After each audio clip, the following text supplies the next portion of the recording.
All right. Hello, everybody. Welcome to Boomer Optimism. I think, James, this is the first time you and I have been on here together. Weirdly, I think you've only talked to other people, which is so Is that weird because you and I talk. possible? You're Yeah. you're my only DO friend, I think, who I have like more offline conversations with than like recorded conversations. But James Pogue is here, Chris Mott is here, both previous guests. I want to have you both just kind of briefly introduce yourselves, and then I'll kind of talk about the idea for the episode and start off with some questions. Let's start with Chris. Sure. Yeah, I'm Christopher Mott. I'm a Washington Fellow with the Institute for Peace and Diplomacy, formerly a State Department researcher, and also formerly worked at Defense Priorities and also academia way back in the day. Now I just mostly focus on in the realism and restraint community and foreign policy, and just trying to have a sane, rational, less interventionist foreign policy all around, and kind of focusing on relocalization and re-regionalization of foreign policy in a world where globalization's kind of failed. Perfect. James. I am James Pogue. I've been on this a lot. I write for a lot, I think, for Harper's, for Vanity Fair, for increasingly for the New York Times, which is different and new. And my thing is sort of explaining the wild and weird world that perhaps Ashley and I live in, world of thought and that sort of thing, to the normies. It's kind of how I make money. But I also, as longtime listeners of this podcast will know, am really into forestry policy and California native plants, extremely into fish and watershed restoration and stuff like that. And bouncing off what Christopher was saying, my kind of big project is figuring out what, kind of at a high level in quotation marks, but trying to imagine what a statecraft and vision of American policy would look like if you were trying to take into account the things that people who listen to DO maybe care about. So that is what I've tried to do and continue to try to do, and maybe we will talk about. Yeah. So that's perfect. And so basically my idea here is I was talking with Chris about this before we started, but basically there are so few people in the whole world who report on and think about and write about international politics, geopolitics in a way that's not team sports, first of all, and second of all, in a way that actually considers collapse, American decline things. And so I consider you two some of the only people who are in that intersection. And so James has just gotten back from a long period of reporting in Africa and writing in Europe and France, I believe. And I just kind of wanted to pick his brain about that experience, some of the insights he got from that experience. Maybe we would probably have to go over some of the stuff you did on Good Old Boys, James, again, just to kind of get background to not make people go listen to that one, just to follow on this one. But and then I wanted to get Chris's take on some of this stuff because I'm obviously not a foreign policy person, but Chris is. He thinks a lot about these things in the same ways that we do. So that's why this episode is happening. I kind of want to start with, maybe you should start, James, with some of your story. I don't know if you want to start as far back as your original trip to Africa, or if you want to start with your experience in the Central African Republic or what, but you decide where you want to start to kind of like tell us the story of what you were experiencing. Yeah, let me see if I can do this concisely, because I think, not to anticipate what Chris is going to say, but I think maybe it kind of sets us up for somewhere to take this conversation. Me not being by trade a foreign policy expert, but having sort of personal experience of the edges of empire, and maybe how that empire is not working like it once did. So again, people who've listened to this podcast a long time probably know, but like I dropped out of college and rode freight trains for a long time around the country. And then at 21, I sort of ended up through a friend getting a job as a cook on a crew of guys, pilots and geophysicists and and mechanics who were looking for what turned out to be gold in the Saharan desert of the country of Mauritania, which is sort of like south of Morocco, touches Algeria, Mali. It's north of Senegal. It's on the northwest coast of Africa. But it's primarily desert, and it's 3 million people. At the time, it was 3 million people. In a country the size of Texas, it's extremely low density. It's a place where up until the 1970s, 1980s, was almost 80%, if not higher, nomadic herders, people who literally, truly, in the late 20th century lived off the land. And it was, to some degree, because of that, untouched by some of the French colonial projects, the mission civilisatrice, as people say, the civilizing mission. It was kind of, you can't really do a civilizing mission to people who can just like go live, in the high desert and like not pay attention to you. And so, like already there, I was really entranced by this because I was in a town called Zourat, which is in the far northeast of Mauritania, sort of like almost near the Algerian border. And there's no road to get there. So I was like 21 years old, white male. You have to take a Hilux 24 hours across the desert or take a, single engine plane. I was like, this is awesome. And it was a frontier town. This is where I'm getting to. It was truly a frontier town. It's a place that's only connected to civilization via, at the time, a single rail line that goes and extracts resources from the periphery and brings them back to the core, like the literal definition of an empire's relationship to its periphery, right? And my job was, I was helping a crew. I was doing the logistics for a crew of people looking to make geophysical maps, which is the first step in any mining exploration. So you make the geophysical maps, so measure magnetism or radioactivity or density or something like that. And you look and basically make like a kind of topographical map of sensor readings that show what are called anomalies. And anomalies, that's where you would go and drill and say, oh, that's a promising spot, right? So like, old geophysics guys be like, that's a real good anomaly, man. You see it on the map. And so I did that for about a year and loved it, candidly, and like had a kind of very conflicted experience because I was like a nerd, I guess. And like, I was really into foreign policy and thinking about this stuff. And I was very aware, like, oh, I am doing the work of empire. This is how you bring people into the American system, right? And I'm at the literal fringes, one of the last places on earth where there are nomads and people who live outside of the cultural, financial, and military systems that define this empire, right? And I was not super happy about pushing those frontiers farther, right? And catching more people inside the system. But also because I was weirdly elected the chief of the crew, it was me who handed the $7.5 million DVD of data to the mining engineer at Rio Tinto, like one of the world's big evil mining firms. Like I was the one signing those papers. I was the one doing all that stuff. So I was very implicated in stuff. Fast forward, become a journalist, all this stuff. And I guess like some of my fears, and this is, I think, what we'll talk about maybe, some of my fears in coming back 15 years later to do reporting about resource extraction and things like that in Africa today have been allayed sort of by a worst case scenario maybe of the American empire faltering, but not really anyone having like a good replacement for it. And so like what floods into the gap is chaos. And so I went to the Central African Republic, intending to report on how artisanal, as they call it, artisanal gold mining works, and just was basically immediately arrested by government figures aligned with the Russian Wagner Group, and was expelled from the country. We can talk in more detail about this. This is a little bit what I went into on the Good Old Boys podcast. From there, though, I went back to the Sahel region and to the Sahara and to Mauritania. And what's interesting there is that that region, since the time I was there, has really erupted in a pretty significant transnational war led by jihadists who attacked my hotel, for example, when I was in Mauritania at first. They have kind of moved from Mauritania and they have enlisted through various means as foot soldiers, people from the Pogue speaking kind of group of ethnic, traditionally herders and nomads.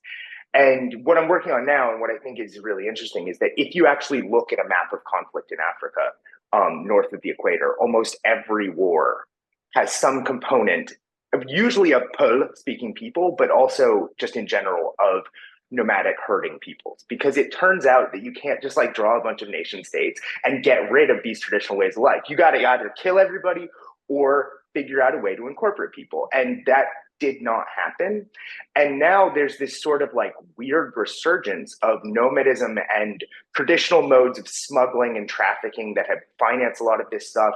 And above all, and then I'll stop, and above all, this weird thing where despite the fact that a lot of the kind of disconnection from the global system that nomadism allowed has disappeared because of the drought that is expanding across the Sahel and the Sahara.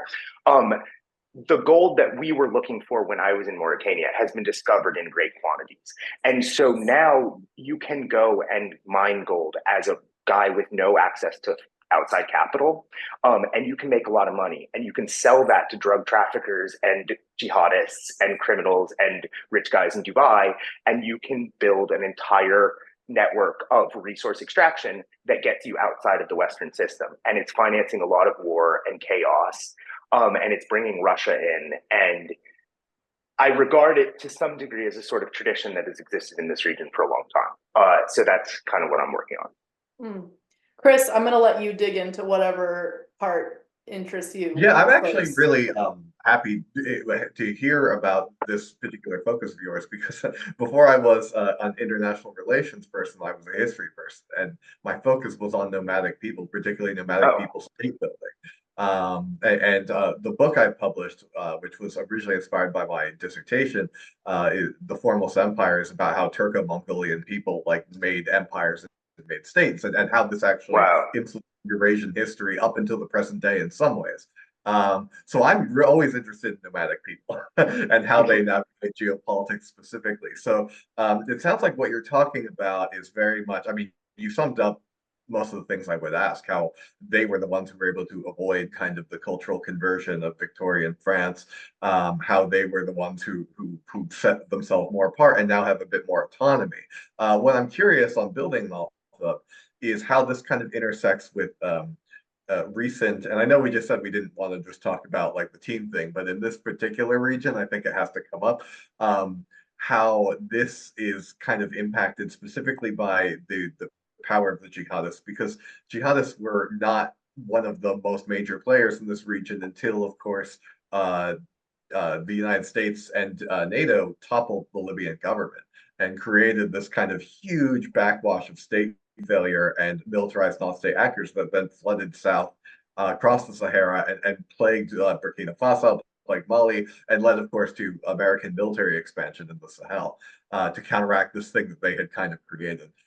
So I'm kind of curious as to like what the intersection with the post-war shocks of the Libya war and how many of these networks are connected to jihadists versus how many are not, perhaps. So I would push back on that a little, just because, and honestly, this is weird. I didn't know about this history until I went back to the region, which is kind of surprising to me because it's kind of fundamental to it. But if you look at the kind of the close to but pre-colonial history of the Sahel, it's the entire history of that region at that time was actually conflicts between Peul jihadists, who found the most famous is Dan Fodio, who founded the Caliphate of, what was it?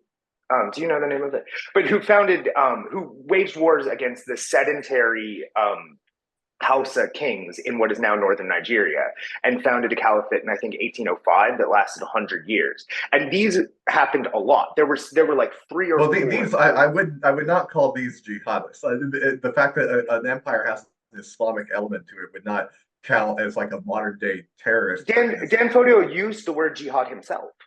He used the word jihad. They all did. So did the Arab caliphates. That to me is not a modern day equivalent to like the jihadist networks that are non-state that we have today.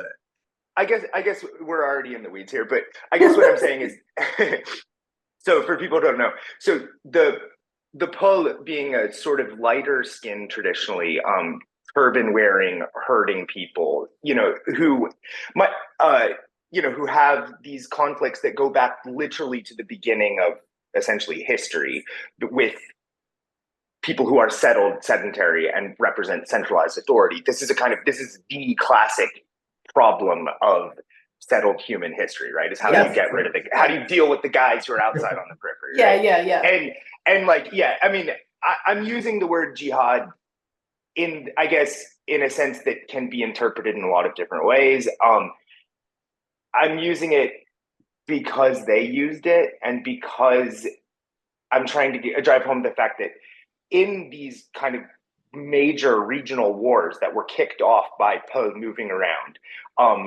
the use of Islam and the use of quote unquote jihad was a way of saying, you guys do not live according to this way that we do. We live right. And we are prosecuting this war against you, both because you are kind of an infidel and because we kind of have structural political hurting problems with you. And these things have been forever linked, right? So that's all I'm kind of saying. That's helpful, yeah. No, that's absolutely correct. Yes, that's true. There is a difference between modern jihadist groups and this old history of like Berber tribes and Tuareg tribes, using this kind of the decadent civilizations that they're going against. I personally draw a distinction because of how it functions, but I see your point.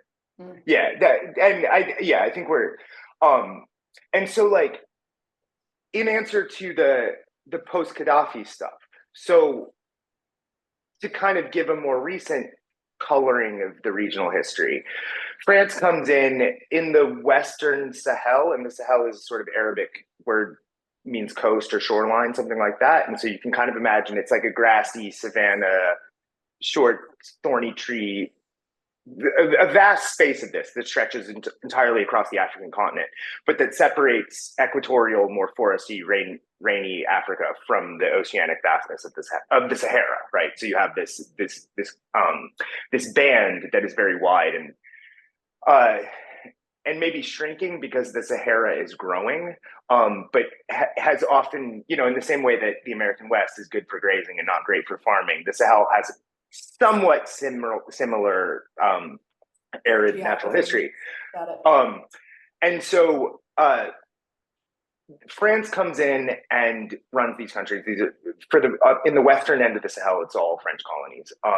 And after France leaves, they institute this thing that is known as the France Afrique, which is a kind of like very sophisticated, honestly, system of post-colonial control that gave France like much more direct control over its former colonies than most of the other European colonial powers retained, because France is really obsessed with itself in certain ways, and especially at that time was really obsessed with making sure that it retained.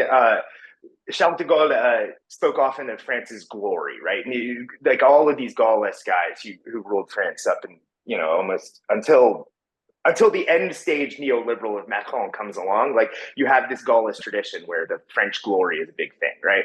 And so the American empire kind of delegates France to be what they called the gendarme of Africa, and what the Soviets called the Cubans of Africa. They're kind of like these dudes who they're the sub empire. They're in charge of that shit. Do that. We don't have to worry about it. Gaddafi during this time is this weird, like wily bête noire of the French. And he's always trying to do this weird Pan-African stuff. And Chris, you know more about this history than I do. But what I will say is that when I was in Mauritania in 2007, you are correct that there was a lid on a lot of this stuff, because at the time, the quote unquote jihad was largely Arabs who were highly sophisticated veterans of the Algerian Civil War, who were members of this group called the GSPC, which is whatever, we don't have to go into the acronym, but which is an offshoot of the Islamists who won a free and fair election in Algeria in 1993, and should by rights, democratic rights, have taken power, but were considered too scary and Islamist to be allowed to take power. And so thus we have a brutal, long-running civil war that ends up destabilizing all of France's empire and causing it to lose all its former colonies. All of this stuff has long histories that are really hard to trace, but all of these actions end up being very stupid. So one of the stupid actions that France and the US took was not allowing that government to take power. This causes the GSPC. The GSPC turns into this kind of like weird, much like the Irish Republican Army later would, this weird kind of thing of warlords and cigarette smugglers and gun traffickers and stuff. And they make a ton of money. These are traditional trade routes that pay a lot of money. They're buying off politicians in northern Mali and Mauritania. They control things. These dudes are transnational warlords. They're not just cigarette smugglers, and we often talk about them that way. And they have nicknames. The most famous guy is this guy named Mokhtar Belmokhtar, Mr. Marlborough. But some of these names are kind of famous. Abu Zaid. We can go into it, but these guys basically swore fealty to Al Qaeda in 2007. And their first kind of plan was to attack Mauritania because it's a soft target. And the softest target of all was the Mauritanian mines, which are in Zourat, which are the country's only major export income, which were in the town where I was living. So that was kind of wild. They did do that. They cut the train line. There's one train line that gets to the mines. They cut that train line at some point. I forget when. They killed 12 soldiers right by the town. It was kind of scary. Fast forward, and France yet again. And again, Chris, I want to ask you about this, but there's a backstory to like why Gaddafi fell, which is that like Gaddafi's family like possibly illegally funded Nicolas Sarkozy's presidential campaign. And that's like not, I'm not making that. They're very, very powerful people have repeated that in public many times. And lo and behold, the Arab Spring comes along and then there's protests against Gaddafi, and Sarkozy is like, we got to get rid of this guy, right, NATO? We got to really get rid of this dude. This dude's a lot of trouble, isn't he? And they come up with this bullshit thing about how they're going to, excuse me, I'm sorry, we're not supposed to curse on this. They come up with this thing where supposedly Gaddafi is going to retake Benghazi and where the rebels are. There's going to be a slaughter. He's going to kill everyone. We have to stop him because he'll kill them all, which is in retrospect. They invented the whole story about that, where Gaddafi was handing out Viagra to his army to commit mass rapes once they retook Benghazi. The entire thing is sourced to one random rumor mongering person who, and that's it. And all the Western media just ran with it like it was true for the remainder of the war. So, it's interesting you say that. It's interesting you say that because they say that about the Russians in Ukraine too. And honestly, I believed it, but I don't know. I don't know either in that case. But now I don't know whether. Yeah, right. Whether it's like maybe this is just like a meme that they well, put and this out is all the actually, time. like part of the reason I wanted to have you both on is like, to me, trying to make sense of this whole world is there's so much misinformation, especially nowadays. So it's helpful to like just kind of talk about a lot of these details, like what you know for sure is true, and then James, like what you heard on the ground versus what do you think is a rumor, what is reality. Like just parsing this stuff is really fun. I wonder if Chris, if you have any other background or history that you feel like is important from your, Wait, Ashley, I know I've been talking a lot. I'm just trying to set the background. Have these conversations. And but let me actually just answer Chris's question, because that will take us to a point where we're ready to go, I think.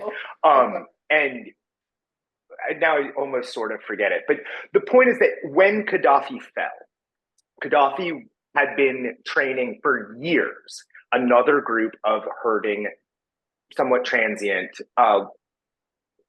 Berber dialect speaking people called the Tuareg, amongst many others. Gaddafi, his hands were in everything. And so if you look in the wars in Sudan, if you look in the wars in Chad, if you look in the wars anywhere north of the equator where there's Northern Ireland, even. Northern Ireland. I have an IRA tattoo actually, and because of my background in that, I know a weird number of like 1980s IRA ballads that are like about how cool Libya is. I love the IRA rebel music. It is fantastic. It's like really jumping tunes, I gotta say. There's one called the Sam song. It doesn't specifically mention Gaddafi, but it goes Chucky Arla, which is an Irish phrase for our day will come. Sing Up the Ra, the IRA, SAM missiles in the sky, and it's sung to the tune of Ghost Riders in the Sky. Very famous IRA song. So Gaddafi falls, and all of a sudden, like SA-7s are in the hands of Tuaregs, which has never happened. This is stuff starts going crazy, and I don't know the numbers, but millions of guns are just unleashed, and the Tuaregs are like, "All right." And this is an example that we'll talk about more with the Pogue, who are a bigger group and probably more significant in all this stuff now. But the Tuareg, being a nomadic group, being of a different skin color and background than the people in the central government, have basically spent a long time doing this complicated negotiation for resources. In their case, literal financial resources, not material resources, with the central government, especially in Bamako, in the Mali, which is the big keystone country in the Western Sahel. And the Malian government is basically like, unless you guys rebel, you don't get a lot of resources because we're corrupt, and France is going to back us no matter what happens anyway. And they're a democracy for much of this time, but they're kind of a corrupt oligarchical system that looks like a democracy. These are not real democracies. And the Tuaregs' way of getting stuff from them is normally to rebel. And in 2011, they said, we're going to rebel unless you do X and X and X. And I don't know precisely what those were. And the then Malian president, what's his middle name? His initials are ATT. He was like, I'm not going to do it. And so the jihadist groups who have used the Tuareg as kind of transit guys, people who know the desert, and as clients, essentially. They have a ton of money for their smuggling. Al-Qaeda and the Tuaregs team up, and they're briefly an unstoppable force, and they sweep towards Bamako, nearly take it, are only driven back with the help of the French. But but I guess I'll stop here. But this is the start of a war that looked like it was won as soon as French warplanes started bombing caravans. And actually, like, progressively, first France lost it. And now, honestly, Russia may lose it. And this is a tough team to beat. And they're not a team anymore, but it's weird. And you have to face the realities of people who want to be free and are hard to control. That's good. I'm going to toss it to Chris now, and just like anything else that you feel like, from your own background and research, that is like important historically to kind of lay the groundwork for this conversation that James hasn't yet touched on. Yeah, well, this is not region-wise a region specialty for myself. Yeah. West Africa and the Sahel is definitely not something I can claim any expertise in. I actually know way more about its pre-modern history than I do its present-day circumstances. But still, I nomadic think people stuff. Yeah, but the important upshot, I think, I want to like really bring it out, talk about the details, but then like, what are the upshots, like historically, how have these conflicts played out, and what is the upshot for like now at this point in history going forward? But yes, so. Well, I would actually mostly want to pose this as questions to James, but yeah. I mean, my first reaction is that seeing all these large exterior empires and PMCs fail in the region is fascinating. My personal memory of when I found out that there were U.S. troops in Burkina Faso was when some of them died in an operation in here, and this was happening when I was at the State Department. I had no idea we had troops in Burkina Faso. That's how I found out, and that's part of the after effects of this nonsense. And but the fact is, people that are adapted to a certain environment have what we call in the IR world escalation dominance. Geographic proximity alone means that you are always willing to do more near your homeland. It's not just a question of survivability and adaptability. I mean, you can see a fictionalized version of this in the new Dune movies, although I recommend the book even more. But like, this is something that it's not just like an adaptation to nature, though that's part of it. It is literally a spatial thing. These faraway people are only there to make money and protect people making money, and to try to, or in the case of Wagner, in many cases, I think trying to mess with the Western allies in a front that's not Ukraine. But none of them have staying power. Is the thing. It's kind of like how the U.S. didn't have staying power in Iraq and Iran did because it was right there, or how France had no staying power in Mexico, but the U.S. did. My great great grandfather smuggled Benito Juarez weapons to drive the French out. So, there is always this geographic element of that these kind of big foreign mercenary companies and or alliance networks don't understand. And so I would just like to kick that question to James and also add a new question. So the first question I would ask would be, in the end, the Tuareg are probably going to outlast these people. I imagine, or would you imagine that when they do that, they will break most of their ties with like kind of internationalist religious organizations? And the other question I would have would be, what do you think will be the reaction to people that enter this long line of cycles of coming in and then probably either leaving or having to double down to stay? When you say people, you mean foreign? Yes, foreign powers. Organizations. So, yeah. So, the Tuareg are kind of to wrap those into a single theme, sort of, but answer them separately.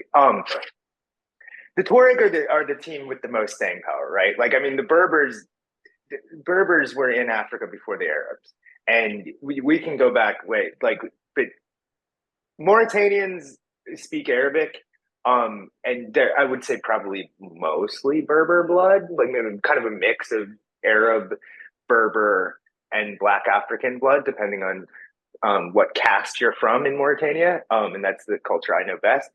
But like, if you go into the mountains of the High Atlas in Morocco, if you go to how do you say it in English? Kabylia in Algeria, Kabylia. If you go to the central Sahara where the Tuaregs live, these are people who kept speaking Berber. These are people who were like, no, we're not even going to get colonized by the Arabs. Forget the French, Yeah. And there's a thing that at a certain point that becomes its own inertia, I would argue, with regard to the Tuareg. Like you've kept it going this long, like you might as well. It becomes your raison d'etre to keep it going. So that goes. I'm saying that because there's the force of will that is involved with Tuareg culture and Tuareg modes of warfare and Tuareg ways of life. Like, is just it produces a really, really intense thing that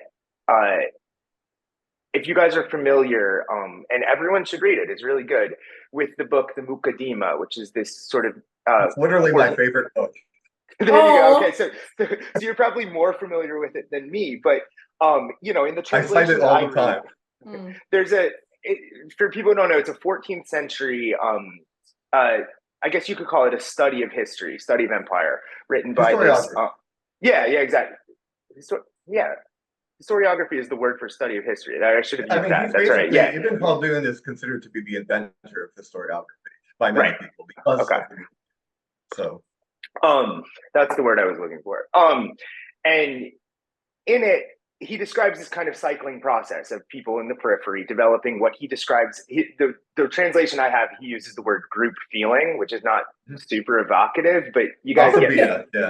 Yeah. Group feeling. It's the thing that gives you your culture, force of will, and that kind of solidarity. Right. And the Tuareg have, amongst the various tribes, because this gets a little weird, the Tuareg are capable of summoning great amounts of group feeling in ways that we do not currently in this country have any, I would argue, almost like any cultural memory of even anymore. Like,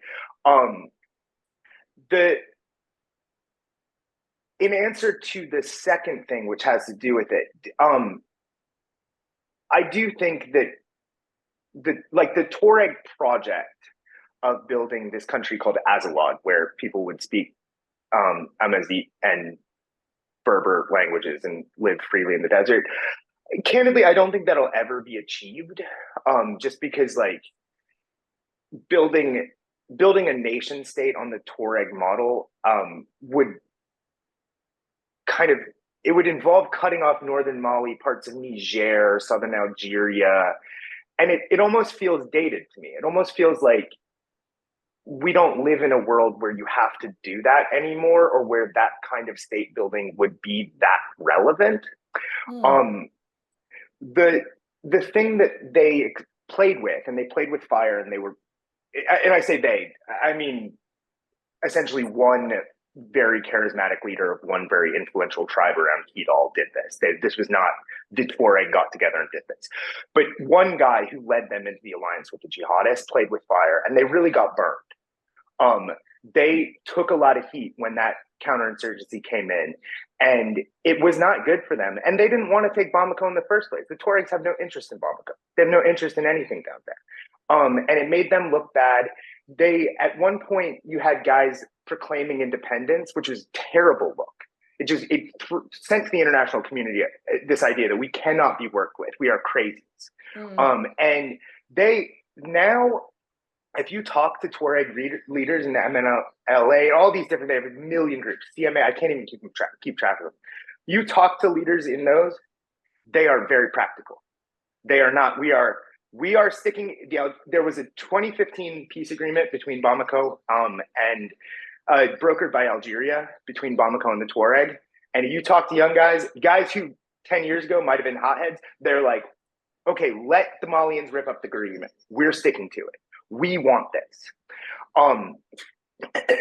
What happened was, to some degree, that they were so good at appeasing the French and saying, look, we are reasonable. We are not the problem. The jihadists are the problem. That the French believed them. And a lot of Malians got really mad about this because the French really stopped prosecuting the war against the Tuaregs. And they gave them their mythical sort of, people always call it their redoubt in the north of Mali, this city of Kidal. And they kind of left them, after the agreement, there was a peace agreement. The Tuaregs aren't the problem. Leave, they can have Kidal do their thing. They're good. We're going to fight the jihadists, who increasingly became Pogue, young, disaffected herding guys who were having conflicts over grazing land with their neighbors and who were driven into the arms of the jihad by persecution from the Malian army, frequently by outright extortion from the jihadists, who would just come to a village and say, we're either going to kill you or all the young men join us. And the young men are like, cool. From Pole preachers who are very much in the tradition of Dan Fodio, who are like, this is what we do. And so the Malian government's war became one of really kind of like brutal suppression of the Pogue. And it became one where they couldn't really get to the Tuaregs. And eventually, Wagner Group, which has pioneered this model of backing states in counterinsurgencies in the Central African Republic, where yet again, the war is against a largely Pogue rebel group. The Wagner Group comes in I don't know, let's say this stuff started in 2021, I would say. The Wagner Group comes in and it takes them a while, but eventually they figure out how to do the desert warfare stuff. And they started just by massacring Pogue. They'd go to villages, round up everyone, kill all the men over 14, bring helicopter gunships in, just strafe everything, kill people. And then they figured out the drone warfare thing against the Tuareg and swept north and basically retook everything. They retook Kidal. They hung the Wagner death head over the fort there. They made it clear it was them. And for a while, it looked like, okay, that's it. The Tuareg left. They didn't fire a shot. They gave them the city. They fled. Like 70% of the city's population fled overnight. Like they just went into the desert, disappeared. And I spent a lot of time talking to military officers while I was there this last time. And I was like, wow, that sucks. Like after all this time, like they kind of lost that war like in a week. And they were all like, yeah, just wait. Because the staying power of Russians in Mali, to them, and I think this is right, George Bush's former head of Africa counterintelligence, or counterterrorism, told me the same thing. He was like, the Russians are there because the gold mines that have been discovered in this region send a ton of hard currency to the Russian state at a time when the Russian state really, really needs hard currency. they don't care about Mali, and it's not in their traditional strategic realm. And the French, even where it is in their traditional strategic realm, lost their will to fight, lost their group feeling that made it possible for them to fight wars in Africa for 50 years. They lost that. The Russians are going to lose it a lot quicker. And then we'll just go back to square one. Oh, okay, so I have a couple of clarifying questions. James, I kind of want you to tell the Central African Republic story, your experience, and kind of help us non-geopolitics people understand what Wagner is and like the limits of American empire that you experienced, or power as empire. And then after we do a little bit more background, I'd be curious, like just going forward the rest of the conversation, what does all of this mean for like the statehood, the power of nation states, like stateless nomadic people, collapsing empires? Are we going to be talking at some point about multipolarity, like re-regionalization, all that stuff? So I just want to like flag that those are the concepts I'm interested in. But first, let's hear the Central African Republic story, both because it's awesome and like amazing that you experienced awesome and scary a little bit. And I got a text from James some point several months ago in a group chat, like, I'm held in the Central African Republic without a passport. I'm stuck in a hotel room and everyone's like, are you okay? Oh my God. So tell that story, like how it happened, why it happened, and then let's get a little bit of sense of like what Wagner is. So I think the first thing, because this is going to kick to stuff that Chris understands that I don't. But the first thing to understand about what is happening in Africa today, in terms of the French, particularly the former French colonies, where they're turning really rapidly against the West, people think, with the inflections of American imperialism and, the history of the global war on terror, that a lot of this has to do with like America's a brutal empire and we drone strike people and we're bad and we bomb people, or we come in and we take your resources and we give you a bad deal for it. We extract them and steal them and head off and get rich off the backs of Africa's natural wealth. The actual truth is sort of the opposite. In that, in the Central African Republic, as later in the Sahel, the big objection to the French and American kind of sphere of influence that we exercised was that we never really cared enough about these countries to like really develop them, to like really invest in stuff like infrastructure, roads. Central African Republic has oil. We never like went to try to develop that oil because it's dangerous, far away, and not really worth it for us. And so it's not actually that we stole their resources, that we never bothered with their resources. Their resources were far away, hard to get, and it's too poor and difficult to deal with it, right? So the French were there for a long time. And there's basically, as the French stopped running the country got more and more chaotic. More and more rebel groups would just sort of pop up. You fight for a while, you put epaulets on your shoulders and you call yourself a rebel group, and then you can fight for a while and then you can extract stuff from the international community. It's a great, they call them military entrepreneurs. And people figured out how to do this really well. A lot of these guys were from Chad. They were kind of spin-offs of the whole Gaddafi thing that we were talking about earlier. A lot of these guys from Chad, a lot of these guys are Pogue. They're not even really Central African in a lot of ways. Come in. So this goes on for years and years and years and years and years. A few changes of government, blah, blah, blah. Finally, after a particularly really brutal period of events in the middle of the last decade, the Russians kind of say, hey, we can do this. We can do this for you guys. We can get around arms embargoes for your government because we're on the UN Security Council. I mean, we can do stuff that other people can't do. And they started selling arms. And then this group, the Wagner group, which kind of got going in Eastern Ukraine in 2014, started working in Libya, started working in Syria. Syria is probably their big one. I mean, they took major strategic victories in Syria were kind of at the hands of Wagner. They had fighter planes and stuff. They've developed into a serious military force in Syria, I think. And they come into the Central African Republic and they just start experimenting. They're not people in the international relations world often use the term the Wagner playbook. Like there's this like plan, like we're going to do propaganda, we're going to make a deal with the government, and then we're going to whatever. That's not really true. Like everywhere they go, they just kind of like figure it out and figure out where they can insinuate themselves.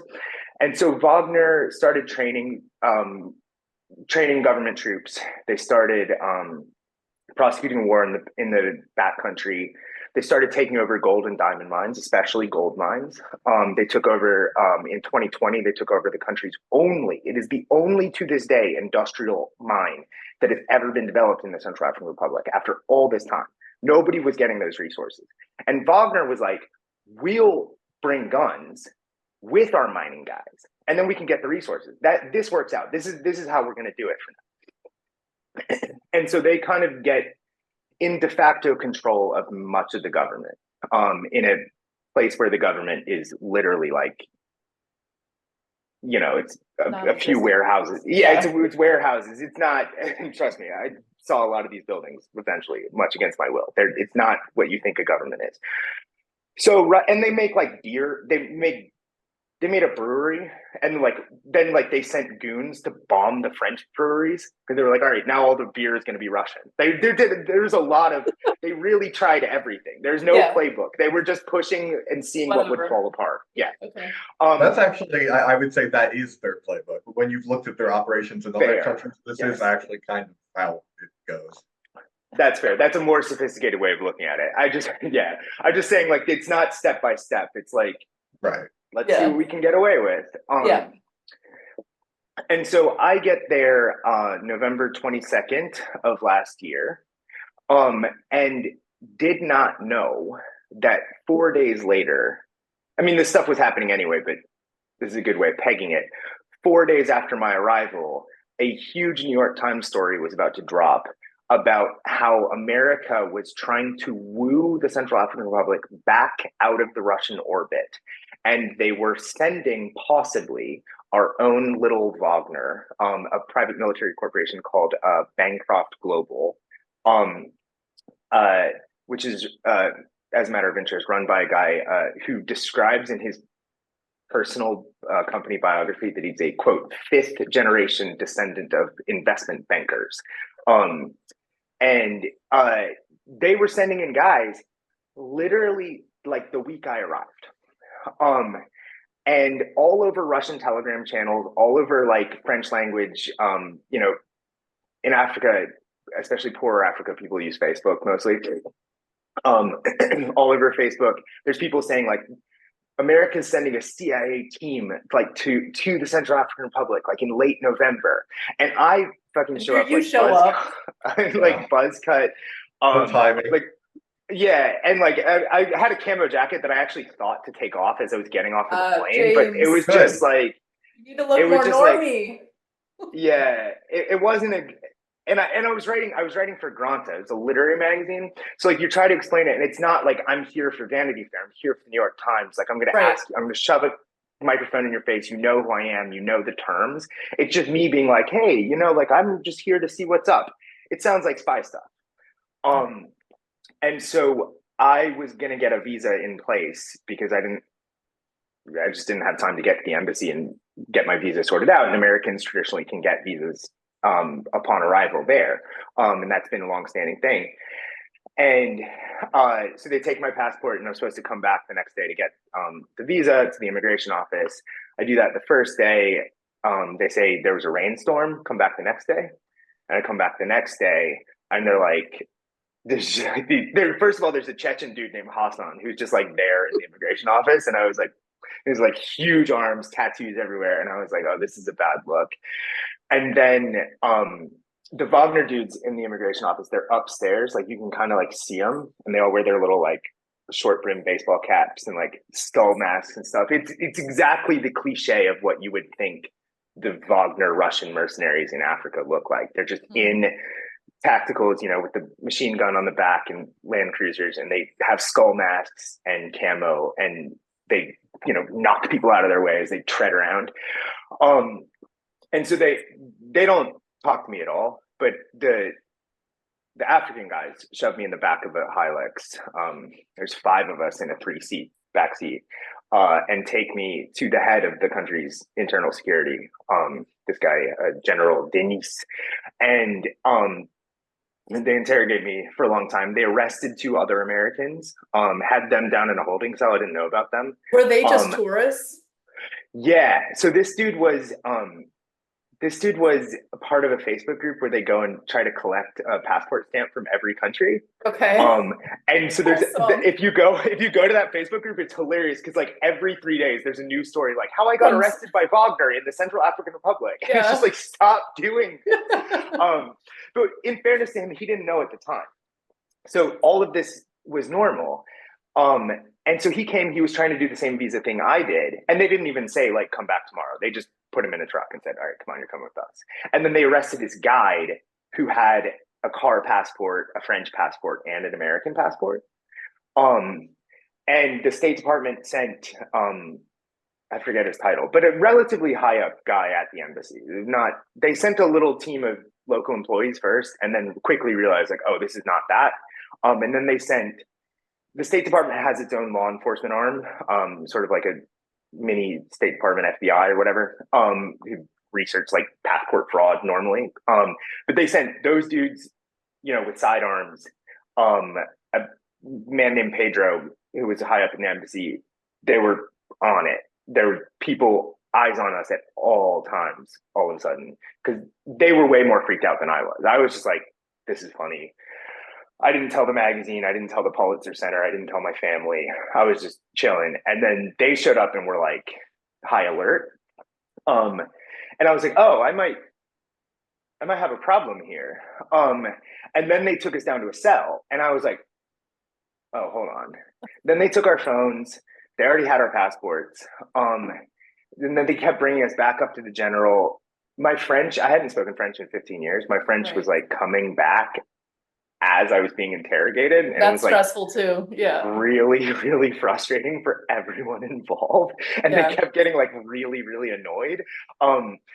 And long story short, we were released to the State Department with orders to come back and have more interrogations and stuff like that. Me and the other American who just flown in were staying at the same hotel. So I ended up just sort of confined at this hotel without a phone or passport. In this like kind of really annoying holding pattern where we would be like observed, they would send guys to watch us, but we were like free to move around. And occasionally I did that, and then they would like the local cops knew we didn't have passports, so they would like come and abduct us and be like, you have to pay money because you're not carrying a passport. And I'm like, you didn't even tell me. I didn't even tell you I didn't have a passport. Like, how did you know? Yeah. And it was like boring and frustrating and annoying. Like I would have preferred almost to be in jail because it would have been an adventure and like, as opposed to just being in a hotel and getting shook down. Yeah, and just like having your brain stew and like, and so eventually, I was not technically deported. I was given an ordre de conduite à la frontière, I was conducted to the border, but I was like put in the back of a plane, and like the stewardesses had to watch us and make sure we didn't like talk, or like touch our phones or stuff until we got to Cameroon, where of course we were detained again because we didn't have visas to get to Cameroon, and then flew to Malabo,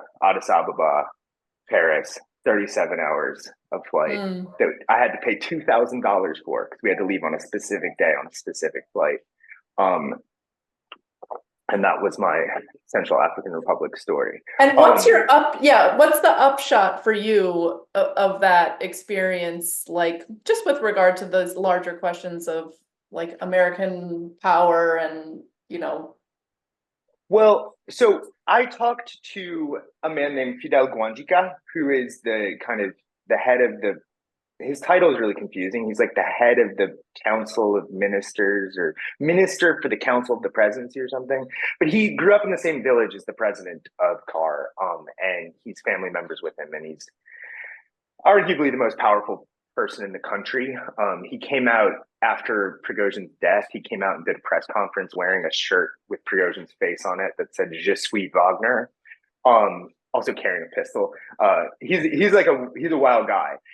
And I talked to him because there was this whole little scuttlebutt for a while about whether like there was going to be an American Wagner that was going to kick the Russians out. And Guanjica and the presidency were making these hints that like actually we're going to go back to the Americans. We're considering, they kept saying we're going to cut a deal with the Americans.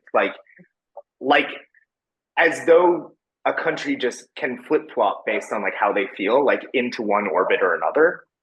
And weirdly people bought that, when of course it's like actually much more difficult, and there's interest groups in the country that are deeply tied to the Russians that would have not let that happen even if they wanted to, I would say. But he was pretty candid about the game they're playing, which is that in a world where the United States is not capable of just saying to the Russians, you are not allowed to take over this client of ours, they have leverage. And the leverage that they can use is basically, you're allowed to colonize us if you want. He used that word. He said, if the Russians want to colonize us, we accept that colonization. And he said, if they will come and build mines and roads to get to them. If they will come and, now I'm paraphrasing, but essentially effing kill people. Because, and this is a direct quote, we don't want a colonization like the Americans and French where they, quote, run at the quickest sound of gunfire. His thing was, come in, be brutal, run us, build roads, build mines, give us your wealth. And again, direct quote, if 80% of it benefits you and only 20% of it benefits us, we accept that deal. And that is just a really different conception of empire than I think a lot of especially liberal and left-leaning Americans have, which is like, oh, we're the baddies. We're the baddies. We're the guys who came in and took all the stuff, and we finance our empire with their, or we run our empire with their resources. That's true. But right now, you are seeing a lot of client states look at the deal we offered and say, actually, we can flip-flop. We can find a better deal. And that deal, in weird cases, often ends up looking a lot like old colonial relationships. And that's not a comfortable fact. But there is a very yeah. big difference here. There's a very big difference here, and that is that you are dealing with sovereign states making this decision rather than colonies. So a sovereign state can agree to be economically colonized for a net benefit in a way that a colony does not have a choice in the matter. And I think in the end, the ultimate goal of all political entities is some form of territorial sovereignty, even if they sell it out from time to time. And the other thing I would say is that looking specifically at Wagner and Russia, this is once again, I think we've been so conditioned by the rhetoric, whether it's true or not, of the unipolar moment and the American Empire and the previous Victorian empires before it. We've been so conditioned by this rhetoric of universal values, of universal, that everything is all the same everywhere, that everything is a battle of principles. I could not disagree more. I just think this is objectively false. This is a battle of geography and interests, which are different everywhere and in all different places. And I think it's a very logical decision for these states to look at a place like Wagner and to say, well, we can say, oh, we'll give you the mine, we give you all this stuff. They'll build it. It'll still be there when they leave, of course, and they can take it over. Maybe they have, if they're smart, a provision where you have to train a certain amount of locals to do certain things as you build something up. That would be a smart thing. That's how the Japanese industrialized in the 19th century. But like, what is in the end going to happen is Russia isn't anywhere near Western or Northern Africa. Russia isn't going to do to these places like what it's doing to Ukraine. There's literally zero chance of that. This is actually a not very threatening relationship, even if you sign a very unbalanced deal. You can see the same thing in the inverse. Speaking of countries that have a lot of nomadic people, a country that I've actually spent quite some time in, Mongolia. Mongolia loves South Korean companies. Mongolia loves American financial imperialism. Why is this? It's because it doesn't threaten Mongolian sovereignty one bit, but Russia and China do. If you're a very small country, well, it's not a small country, but population-wise, between the behemoths of Russia and China, you want to do the maximum amount of business with people who aren't Russia and China to give you some international leverage against your more powerful neighbors. I think when you're seeing in kind of post-France, Sahel, Africa, is an ability to leverage against France, because you can bring in Wagner, you can bring in the Americans who certainly aren't going to directly occupy you. These people just don't threaten you in the same way that these countries might be threatened by America if they were in, say, the Western Hemisphere. So, like, I think there's definitely a spatial calculus going on here, and they're thinking, well, we are sovereign states. We can afford to be like, yeah, colonize us, do whatever, give us some kickback.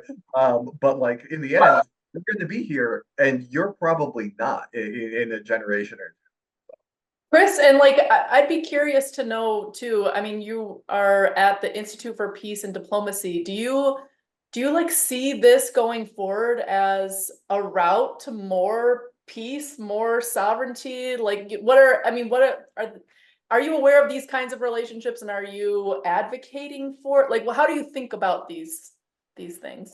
Well, I don't think this is a topic that IPD has an official stance Yeah. on. I can only speak for myself, and that goes for everything else I'm saying here. Yes.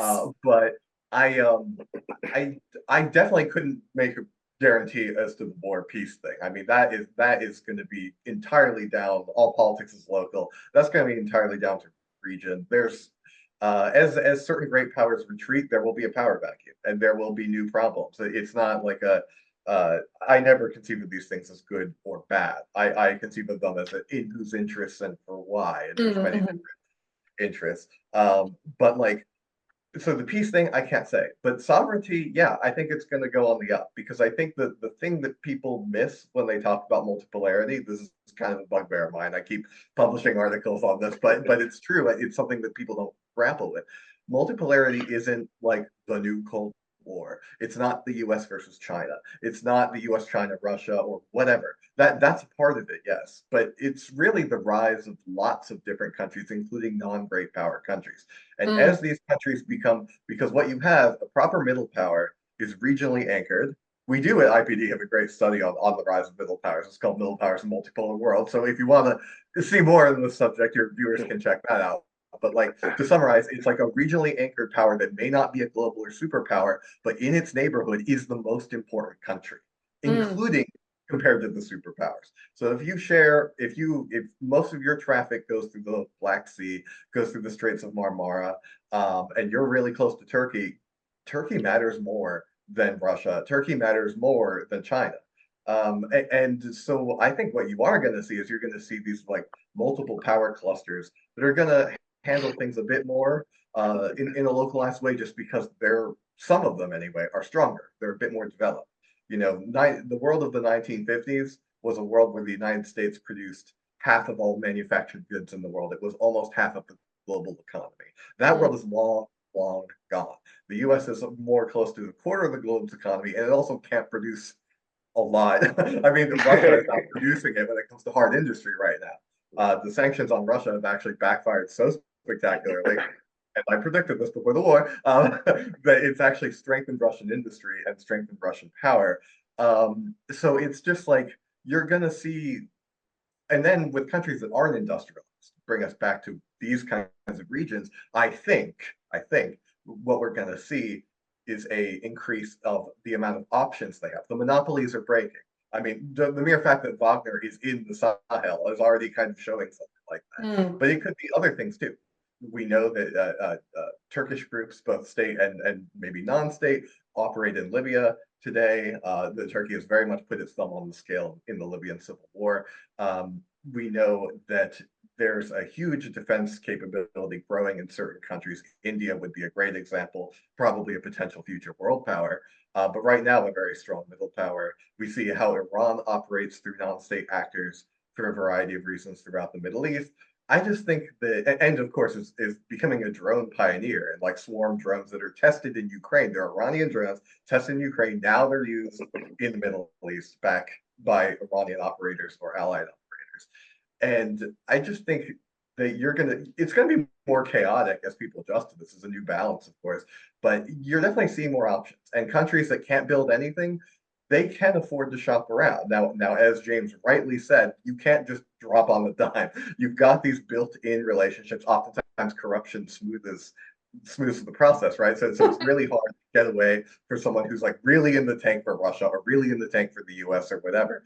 But overall, in the long run, the state as a whole, rather than individual cliques, has the ability ability to kind of play off each other and kind of bargain upwards.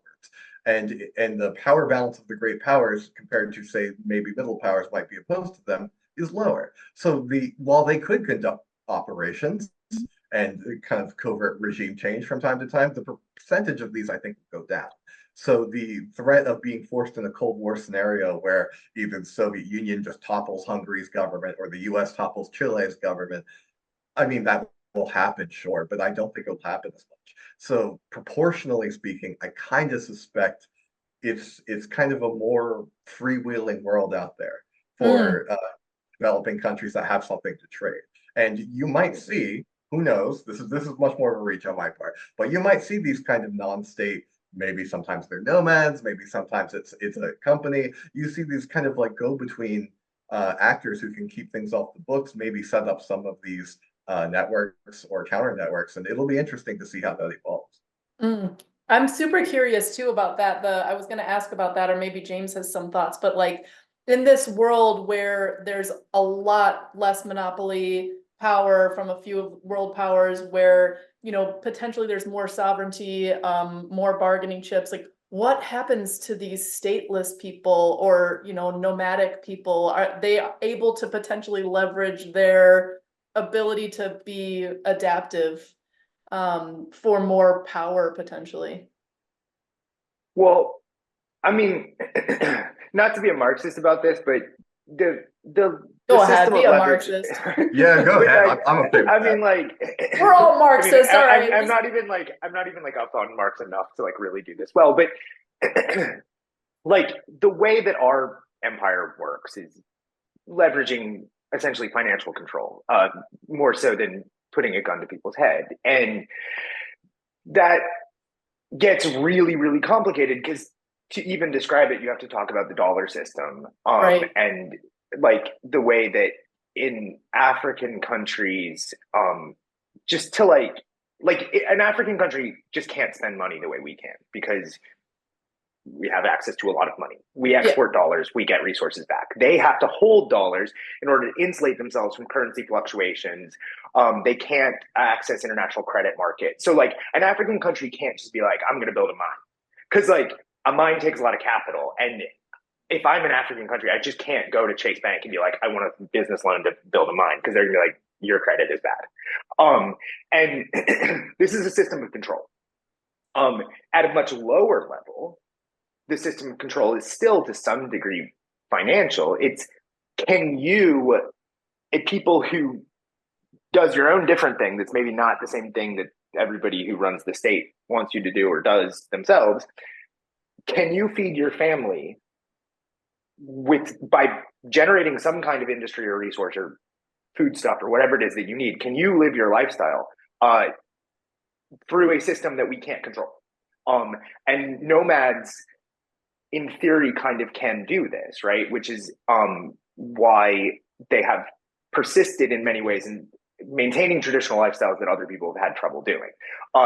In the Sahel in particular, this is the only thing I know a lot about. In Sahel in particular, the drought that began in the 1970s has really made that a lot harder. The gold thing that is a personal interest of mine, just because I was involved in it, is I think particularly interesting because it touches both things. Gold is really, really, really easy to mine compared to a lot of stuff. Like I can do it. I can explain on this, but we can do another podcast tomorrow, and I can explain to you how to go out and Gold mining 101 like, for 2 hours. Yeah, it's just like not that hard. And at a higher level, it's not that hard. And at a high level, it's easy to launder in the international credit market. You move millions of dollars worth of gold, billions of dollars worth of gold in suitcases on commercial flights. So like all of a sudden you're doing stuff that like it's just hard to figure out how to keep in the system. It's hard to keep eyes on it. Like this really throws things off. And I'm not saying that's going to change the world or like change the basic, but what it does is show a path to like how things that, let's say in 1999, we thought were on an inevitable track towards globalization, financialization, blah, blah, blah, and unipolarity, blah, blah. it shows a path how like actually just a little thing, the discovery of gold, can like start to throw that thing off the rails.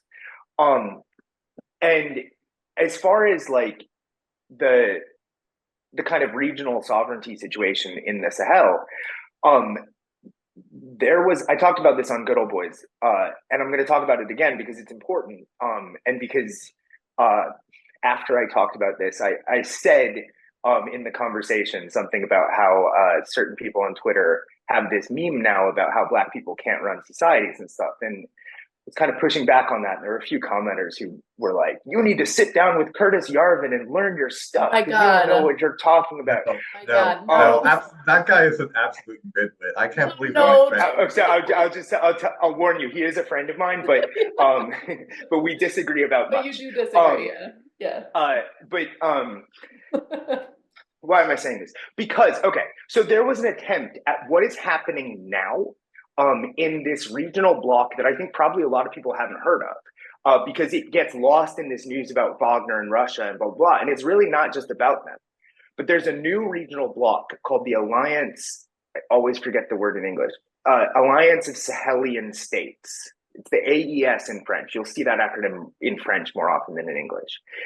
And this is a explicitly their ideology, their state ideology in these places where junior officers have run coups against formerly quote unquote democratic French-backed governments. Their ideology is sovereigntist and Pan-African. That's their word. And it's this attempt to mass mobilize people to build a, we'll call it Russian-backed. I'll call it like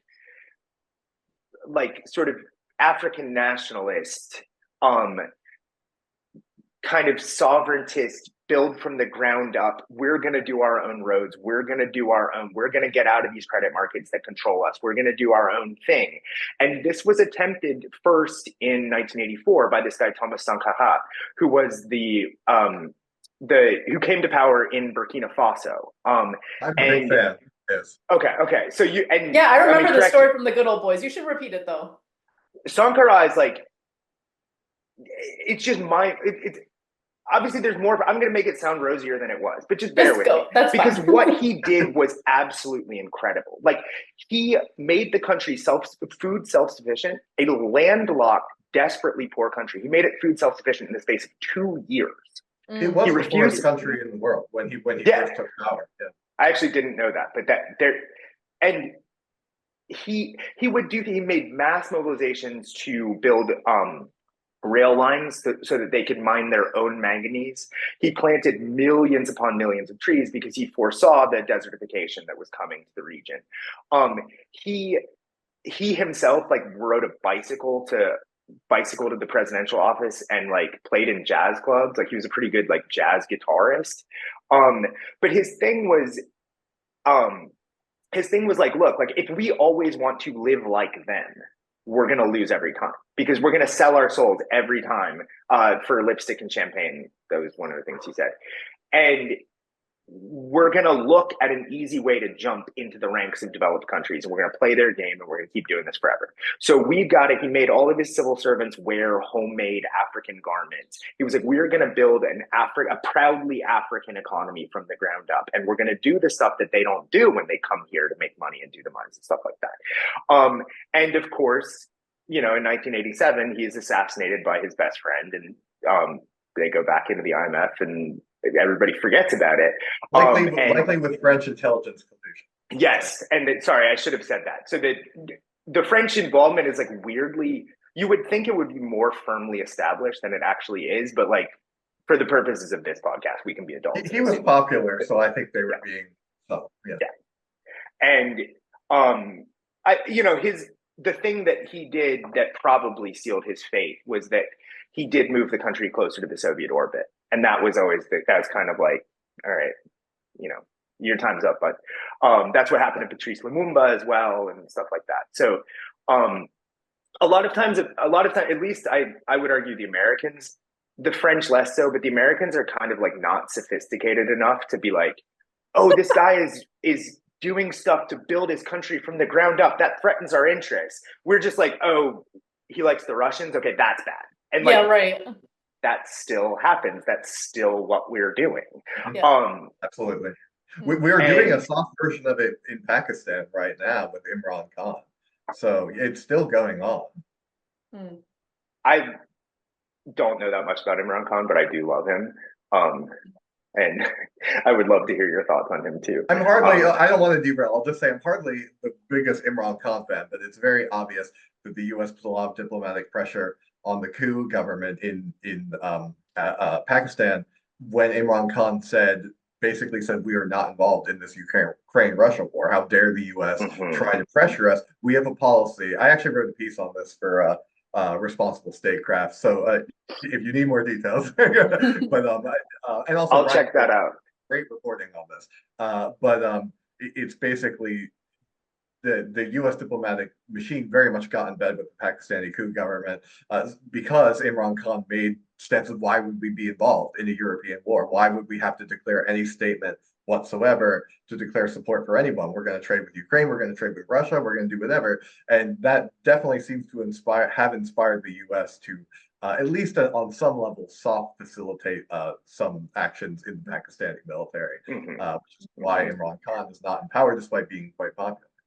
Hmm. And so going up that, I mean, like, I think it's important to how to put this. Like when you look at the Russian involvement in Africa, because and before I went, I made a list of these. I have like a whole like Google Doc of pieces in major American or major English language outlets about the events in the Sahel. And you cannot find any that do not basically put Russia as the leading actor in terms of like what's going on.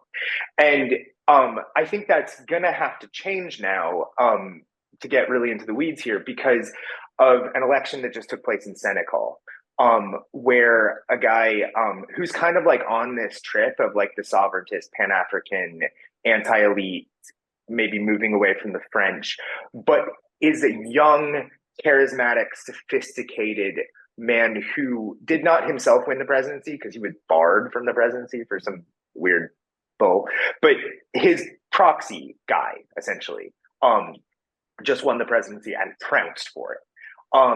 And what I'm trying to drive home here is that like the Sonko movement in Senegal is not some kind of like creature of Russian propaganda. And a lot of this anger at the West, and particularly anger at France, that people have described over these years has been they've always said that it's this like product of Russian propaganda campaigns. And they make these big reports. Look at what the Russians did. It got this many clicks on Facebook, 30,000 clicks on Facebook. That post changed the election.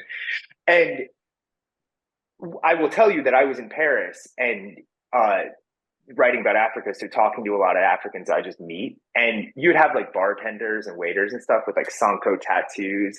They're like cab drivers are like coming up to you like, he's gonna win, right? Like they're talking, the level of excitement and energy that is coming into this space of politics, into this sovereignty space of politics in Africa is completely genuine and much bigger than any kind of Russian campaign could ever have manufactured. Yeah. They glommed onto it. It's a different thing.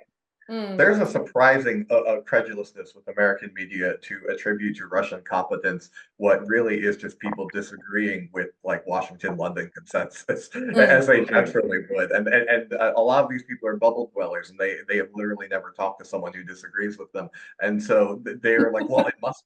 Russians came in and they fed all these lies. I'm like, look, have you ever seen proper Russian propaganda? It's the dumbest shit in the world. Like no one would believe this. They're too like chauvinistic to ever like get a message across to like someone else. It's always just opportunism. They might happen to signal boost a certain thing here and there, but usually these things have a root in a local cause. And if they don't, you'll find out soon enough if it's completely fake. But yeah, it doesn't surprise me at all to hear that from you. So I'd be curious, like, oh, James, did you have some follow-up? No, go for it. So I'd be curious, okay, so first of all, as people, this very tiny bubble of people who are not on team sports with regard to international politics, aren't inside, are like intentionally not inside this bubble that you're, speaking of how the received opinions of what you're supposed to say about international politics, but are also like aware of doomery collapse stuff, but are also materialists in nature, and accept some kind of multipolar future. What's the optimist case to be made? Like, what do we, I mean, we want to see more of this kind of Pan-African sovereigntist type thing flourish. Like, I don't know, maybe we could just paint a picture while being realistic about like material reality, you know, facing the future. You know, maybe just Chris, you could start, but and then maybe James could fill in more detail based on what his experience was. But like, you know, just put it into the universe. What do we want to see more of in this world that we're describing, like the reality of how it actually is on the ground? Yeah, I'd be curious. I don't know. I think though that the inevitability of the increase in countries that are geographically weighty means that there is going to be more localization. That doesn't mean that everything will be localization. It just means that I think inevitably people are wanting, for security reasons, people are going to want to play up what they can kind of keep at home and then trade things that are less to do with national security. You already see this between the two biggest economies in the world, which is the US and China, with this kind of like a half-assed attempt to decouple the economies. They're not interested in cutting trade with each other. They absolutely want to trade with each other, but they don't, and rightly so, don't want their, especially on the US side, because we're more prone to their cyber warfare and their kind of IP theft. We don't want to have an open door with anything that could be used in national security. Now, as the defense capabilities of certain other countries grow, it wouldn't surprise me if they take a similar tack to all of the great powers. Now, this will have a downstream effect in keeping things a bit more regional. Now, there's a lot of countries out there that don't have a domestic defense base, period. And that I'm not really including that there. But the fact that it'll be less kind of global logistics supply chain and more kind of regional might create some interesting dynamics, but you're certainly going to see more push for sovereignty because I think everyone who like isn't like a I don't know, brain dead Steven Pinker person is pretty sure that like neoliberalism isn't the glorious future that it was promised to be. And I think that there's an understanding that like selling out your local interest to a multinational corporation may not in fact always be the first thing that benefits you. So there is I think there'll just be more push for sovereignty. And so it's going to take all kinds of forms. There isn't going to be one thing. Different regions of Africa is going to manifest in different ways, I'm sure. We saw a version of it with Brexit in the developed world, which although I would argue it wasn't very successful because Britain is still very much a neoliberal state, but you know, the push, the instinctual push behind all of that is very, very connected to an idea that you can at least sort of hold corrupt politicians accountable if they're local, but there's no way in hell you can hold someone accountable who you don't vote for, who isn't, you know, tied to your community in any way. And so it just wouldn't surprise me if, as you see more people have a more nuanced take of economics, maybe taking some parts of neoliberalism that work, but leaving other parts, that you're going to see more of an acceptance of political parties that might start out as opposition parties that say, you know, we want a more, if we can have it, more a little bit more autarky in certain parts of our economy, or if they can't, we want the ability to shop around and not be locked into someone's trade block. So I would say, proportionally speaking, you might see more of this as just an anti-globalization reaction. I could not, however, tell you how successful it will be, unfortunately. But yeah, That's the hopeful vision. And I want to quote James back to yourself and have you kind of just expand on this one sentence you wrote in an email to us. How or why the deep disillusionment with the promises of democracy and liberalism has developed so quickly in Francophone Africa in recent years. And I don't know, and then I guess what that means for this region and beyond. So, okay, yeah. So the disillusionment with France and democracy are deeply linked. And so this is a good way of wrapping up. So I was like weird about this stuff when I was just writing a memoir about this because it's going into the next grounds of peace. When I was like 14 or 15, I read this book that everyone should go get. I love it. It's called A Quick and Dirty Guide to War. And it's like a picture of the geostrategic landscape of the world in 1983. And it like explains how different, and all of their predictions are completely wrong, but their analysis is really interesting. And it's like all of this stuff that you could then later see, like what France, because they talked in 1983 a little more than when I was a kid about like the spiritual interests of France, and like Gaddafi was the real player at the time. So you could see all this stuff forming, right? Anyway, long story short, I would like look on maps and like draw, like color them in like as blocks of alliances that I thought could like make a multipolar world that would like break the neoliberal power system. Like this was like the games that I played alone in my room as a child. Nerd. And yeah, it was really weird. And one of the fantasies that I had was of the French mini empire, of France as a player in a multipolar world that, as we know, did not happen. France decided in the, probably we could say in the Mitterrand era, that no, actually, we just can't hack it. We're not that guy. We can't do this stuff, and we are a subordinate power.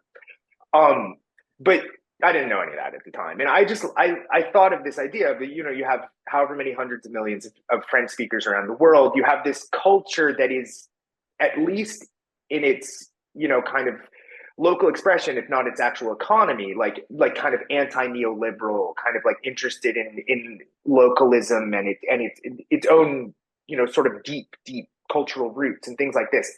Stuff that in the Anglo-Saxon neoliberal world, like, France has always been a bit of an outlier and stuff like that. I thought this could be like a really cool alternative, and like they'll ally with Brazil and India, and that'll be a different bloc, and then NATO will break apart, and everything will be great. I say that because in the 1990s, when France was subordinating itself to, American interests and the Western alliance in ways that it had not before, it adopted this thing of like, the glory of France doesn't matter. Our imperial interests no longer matter. We're going to do globalization and democracy. We got to make sure all these countries do globalization, democracy, and liberal economics and stuff like that. And that was actually a terrible thing for the countries that France had, like that France did this to, because they weren't actually equipped for the kind of democracy that France would go and say, okay, Central African Republic, you are a multi-party democracy now. What? Sorry. That's not how this works. Yeah. You don't even have physical control over your territory. You want to do liberal democracy? Sorry, that's not going to happen. So, and like in Burkina Faso, in Mali, places like that, you had, quote, in Niger, the guy who just got overthrown, Bazoum, France ended up doing this really, and the United States as well, doing this thing of backing governments that looked in the pages of the Wall Street Journal like they were democracies, but were not at all. Bazoum was outright fraudulently elected. And it is crazy because you will never hear that in all of this stuff. A coup government overthrew an elected president and a US ally, fraudulent election. Leaving that aside, in much the sense that America has a democracy, but not necessarily as many options as a democracy would suggest it has. These countries are not democracies. They're places where an oligarchy gets to pick a guy, and then you go through a pageant of an election and stuff like this. And we call that a political party primary, but yes, right, yeah, right, exactly. So people figured that out, and these quote unquote democracies, when France lost the force of will that it once had, the group feeling, whatever you want to call it, that said, we're going to go in and these are our boys and they're dictators and they kill people and they throw people in jail, but we hate Gaddafi and we hate the Soviets, so we're going to kill people to make sure they stay in power. When France stopped doing that, these countries started losing control of their territory. So then what is the point of this oligarchical thieving state? Because it can't even provide security. Right. And so people became very disillusioned. And I keep banging this home, but it was very surprising to me. The thing that people in Burkina Faso and Mali talk about when they blame France, it is not France colonized us. It's France colonized us and then did not protect us. It's a two-step thing. It's not just the one. And I think given the path, there's no changing the path that France is on, right? We're not like, France isn't coming back and becoming the great power that once it might have been. I'm not suggesting that. I'm offering it as an example. The thing, I guess my optimistic case would be that now that these countries are forced to confront and build a future where they can't pretend that France is the ally that it liked to suggest it was back in the day. And much more importantly, in the long run, as we, as a globe, develop what might be alternatives to the dollar system, as the dollar system weakens, let's put it that way. Some of the kind of like forced, almost like accidental control that like the Western financial system exerts over African countries, like, is just going to lessen. Like, and you can already see that in like Russia not being in what is traditionally conceived of as the dollar system now has already changed the economies of these places, because it has to go and get like literal resources that it hauls out in suitcases. That's already like a pullback from the dollar system. But in so much as found in that country, which is the important, the material resources often found in that country. Yeah. And that, like, I guess my big picture, I'm really straining here to come up with an optimistic take, but like, neoliberalism is not just a way of designing an economy.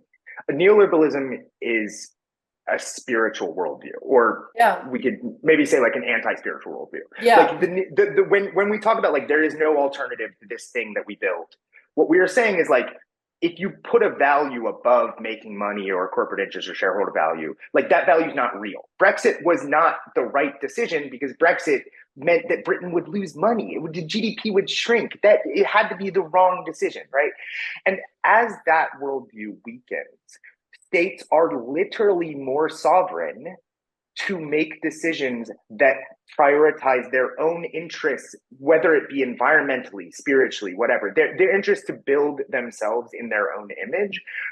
Just as a mental conception, they can believe in that stuff in a way that they could not very well in Thomas Sankarov's day, right? And that's as far as I can go, because I think a lot of, particularly for listeners of this podcast, a lot of what those states will do when they're freed up to do it is going to be horribly detrimental to their environment and may in the long run end up causing absolute catastrophe for their populations because of that. It is possible that you'll have visionaries who are like, our future is deeply tied to this environment. And I can't emphasize enough how true it is that yes, the vast majority of Africans want cell phones and they want stuff that is nice. Like they want consumer goods. Sure, everybody wants consumer goods. That does not mean that they also want to get rid of traditional African ways of life. You are not going to find a large group of any African population that is like, I want to live in a world where I'm not connected to my village elders. That is not going to happen ever. And it's really hard to build that world if you live in a neoliberal mental conception. Forget the financial system, just the mental conception, it's hard to build. And that village world is tied to an environment. So you could see a world in which a Thomas Sankarov type figure understands that if you want to have the village thing, then you got to have the environment thing. You got to have the ways of life, and the ways of life depend on the environment. And if we're going to build up, we've got to do this in a slow and reasonable way. That could happen. I'm not saying it will, but that would be my optimistic case. Okay, and this is actually an underlying, you go, Chris, too, but I just want to say one quick thing. This is kind of an underlying, not spoken as often as we should, assumption of the podcast, which is like, optimism arises from the doomer realities. Like there are potential like resource constraint realities that then lead to people being forced to embrace like some more sustainability or more embrace of a local culture or whatever. So, I mean, I think that's good. You made a good case. I'll leave it to Chris. I was working hard for You're it. trying. Yeah, I know. You're such a doomer. Of our guests, you're the most doomer, I feel like. But you also surround yourself with like very stressful cultural you're like either in LA or in Northern California or like in Africa and all these places where like the end of history has ended. Like there's all this stuff going on where you're like, this is so chaotic. But anyways, Chris, you had something to say. Yeah, no, that what James said, and actually what you just said, really builds into like my critique as a person who on contemporary issues is definitely left of center, but whose worldview is what I would call anti-progressive. So not a good fit for that. Like philosophically speaking, it drives me insane, and it's most manifested in the centrist neoliberal worldview, but it's also in a lot of far left thought, and even particularly in America, and a lot of right wing thought as well. Especially like libertarian techno optimism. You see this very weird belief that it's either all the past or all the future. You know, this Yes. absolute binary. This is, and it's a neoliberal myth that countries develop by just becoming like the West. They assimilate into the everything is capitalism and democracy, whatever. Well, why sovereignty interests me so much, and this could be a less doomer take, although I admit that more sovereignty might mean more environmental devastation. But why it could be kind of like positive is because sovereignty does mean a variety of different outcomes. It doesn't mean a unified outcome because there's many different sovereignties. That means different economic systems, different political systems. And so you will see it almost as a natural selection. You will see some countries suffer as they poison their own environment, and the more far-sighted countries will do better and they will pull ahead. And overall, in the more long term, more people will learn from the smarter sovereigntist countries with more of a sustainable outlook than the ones with the less sustainable outlook. The other thing I would say, regardless of who you are, this is my biggest problem with neoliberalism. It's not the financialization of everything, though I do in fact oppose that, but it's actually this philosophical worldview that says that countries develop by all becoming the same. And now this is just objectively false, historically speaking. In fact, most countries, the vast majority of countries, have never adopted with developed through supply side economics. The most commonly followed model comes from America. We forget that because we're now the Vatican of neoliberalism. But for most of our history, we followed Hamiltonian economics, and this is actually what Japan copied twice when it had to build two different times. Taiwan did this, South Korea did this, Singapore did this. And a lot of even post-communist and communist in name countries are now moved into a very Hamiltonian-like model. But the thing is, a model of mixed market with a bit of planning, with a bit of state interference, but it's still market-driven. This is never the same in every country. This is always different. It allows for a huge array of differences, something that both free market and central planning governments could not do, which is why it is useful. It's an anti-Platonic economic development strategy, if you will. It is adaptable and whatnot. And so I have an upcoming chapter in a book that I don't know when it will come out. It's a book about tracking kind of like progressivism, like kind of Western NGO progressivism and how it hasn't really worked in the international world. And I did a whole historical chapter about the development of the Turkish Republic, of early Japan, and I also talk a little bit about the national versus international communist experience. So Thomas Sankara in Vietnam on one side versus like the USSR on the other, and or China, early China versus later China, and it's so this is fresh on my mind, but it's so interesting to me that every country that develops, especially against the odds, especially latecomers or non-Western countries, they all developed in different ways from each other, not on a universal model, and they all, and this is the most important part to the themes that James just mentioned, they all developed not by breaking with the past, but by interpreting the past as a model for a new future. Oh, There's a I love great that. term there's a great term from this book on the Meiji Restoration that I cited heavily in this thing that I recently wrote. It's Mike Ravina is the author. I cannot, off the top of my head, recall the name of the book. It's about the Meiji Restoration, though. And the term he coins is cosmopolitan chauvinism, which is the idea of wanting to take your place amongst the developed nations of the world by not rejecting but embracing your local circumstances. Oh, So in his case, he was specifically talking about how the early Meiji oligarchs said, this is actually the real Japan. The real Japan is a powerful country that is sovereign and not walked over by European powers. The real Japan rejects like Confucianism Confucianist moralism, which they said, oh, that's a Chinese import, we can reject it, and embraces this kind of pragmatism that was found in kind of mid to late Tokugawa era philosophers native to Japan in the 17th and 18th century. This process was then, he didn't make this case, I made this case, because I was talking about more than one country, really well replicated in Turkey. When the Ottoman Empire fell and Mustafa Kemal threw out the Greeks and the Allies, and kind of reestablished the sovereign power of Turkey, he introduced sweeping reforms, particularly with regards to women's rights, secularization, keeping the economy kind of under control rather than under foreign control, and establishing a non-interventionist foreign policy, which is very different from the Ottoman Empire. And he sold all of this as being like, we're returning to our true Turkish roots. He didn't say this, we're becoming Thomas Friedman.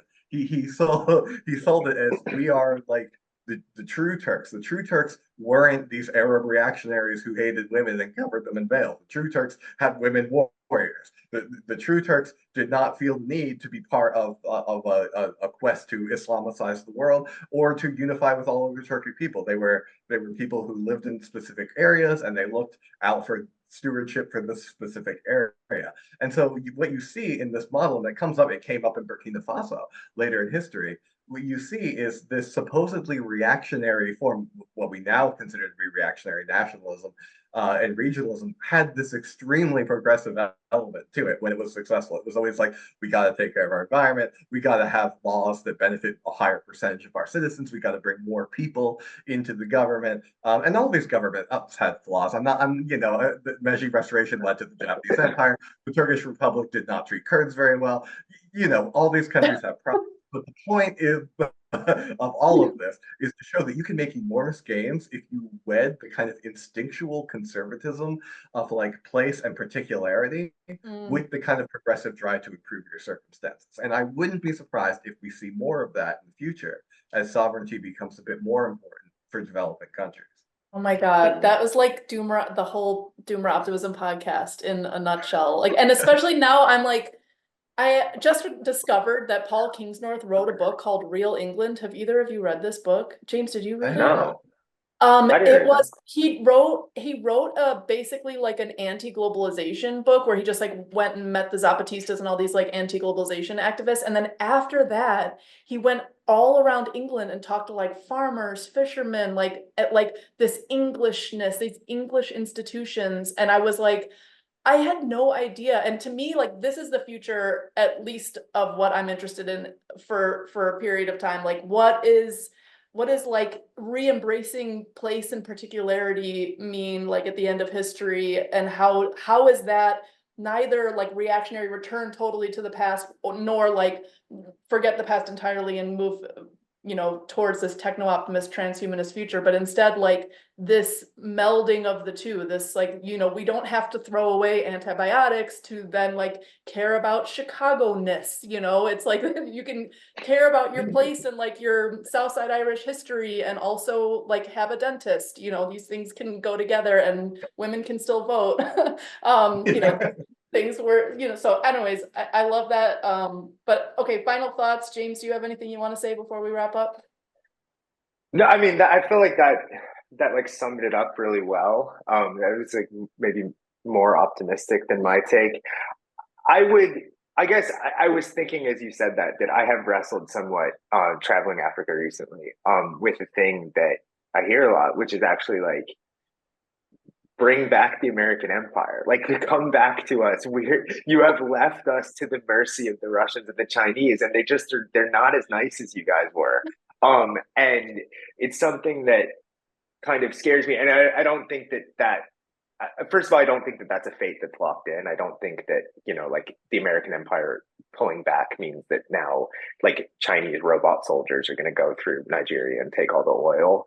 And is the American empire as it used to be even possible anymore? I mean, that's what Chris was saying before, yeah. Right? Is that it's just the math doesn't work anymore. Well, and right? it's just that everyone is so brainwormed in the State Department and everywhere else. Like they just can't. It's dangerous that people think that we could return to it because they are literally arguing for over expansion. Yeah. They want to turn a a very successful state, even if it's declining, into something that it behaves like, I don't know, like Imperial Germany in 1914. Like they want to just like do things that we can't do, get us into corners we can't escape. Yeah. And that's where I was going with this, is that I do wrestle with this, and this isn't going to be, maybe I might be like more pro-American empire than the average listener of this podcast, but just because I've seen the regrets that people have as it pulls back. But the thing is, the math does not work anymore, and that like we as a society, since this is a rare foreign policy oriented DO episode, like I think we have to figure out a way. Chris, I know you're in the thick of this and you take probably a lot of fire for it, but like figure out a way to present yourself as a moral actor while also being realist and materialist, and just saying, look, like I'm not saying that I want to see Russians like wipe Lviv off the map, but there's problems with how we've been doing this, and the math doesn't work, and we can't. Some of these are irresolvable for the moment, and some of these are just going to have to play out. And I wrestle with that a lot morally, because you deal with these things of like, oh, you're going to leave Africa to its own devices. Like, you're not going to build their wells anymore. You're going to leave Ukraine to be swamped by the Russian forces. And these aren't things that I luckily have to take a position on. But they are things that like are increasingly beyond our control. And I think for those of us who do work, me less so than you, but who work in the foreign policy world, like, I hope that we can get to a point where this kind of localist and sovereigntist thing is not wrapped up in this kind of like weird, oh, you're anti-American, oh, you're pro-Russian, oh, you're blah, blah. That's not what multipolarity is about. That it's just really not. It's about looking at the world in a way that is real and trying to make the best of it. There are simpletons out there who, because of their opposition to many, and there have been many in my lifetime, particular terrible American policies. There are simpletons out there that therefore say that the other countries are good and the U.S. is bad. This is just so alien to how I view the world.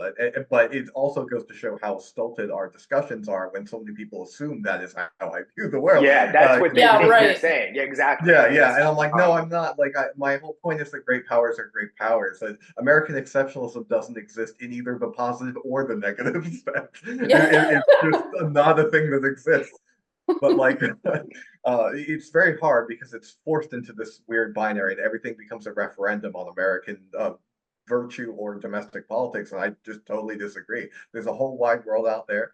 There's a lot of divergent interests. I am not even going to begin to attempt to put universal value on any of it. We have a phrase in the realist community, which is a blatantly false phrase from a literal standpoint, but is symbolically true, which is there is no such thing as humanity. There are only states and tribes. And if you study international relations, like, yeah, okay, that statement really isn't true, but there is there's something to that nevertheless. And to me, I just think that, I mean, I'm perfectly okay being viewed as an amoral balance sheet calculator, because I have no need to be seen by my critics as virtuous. I don't particularly care, but I do totally see your point. That in general, I think people that are more skeptical of the systemic processes of like the military-industrial complex and overextension, they need to make a case that doesn't just show the balance point. They need to show a constructive and positive vision as to what a restrained does not mean isolationist, itself a BS term, by the way, invented in the Cold War, but it doesn't mean like cutting off all doing anything. It just means like having a realistic, grounded, a default more towards diplomacy, and what that constructively would look like. And I mean, I've started just the very beginning of moving in that direction. If any of your viewers are interested in how I think geography plays a key role in conceptualizing North America as a place that is worth looking at, it is a key worth developing in its own right, and how we understand alliances. I think people should check out my co-authored with Artem Moini, my piece on George Washington and his views on foreign policy.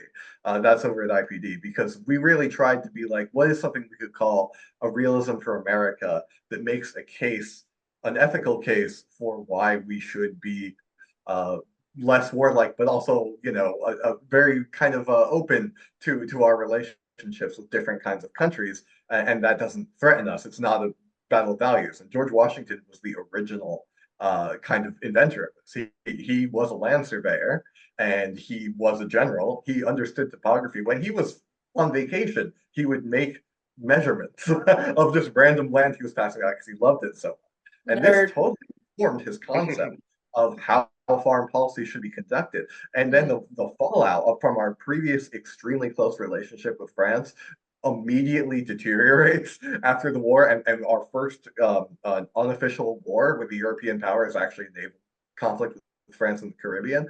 That combined with his understanding of like regionalism, I think is the beginning of a discussion. I'm not saying that today's circumstances, maybe we all become George Washington, but the beginning of understanding, I think, how localism plays in with a big, messy globe.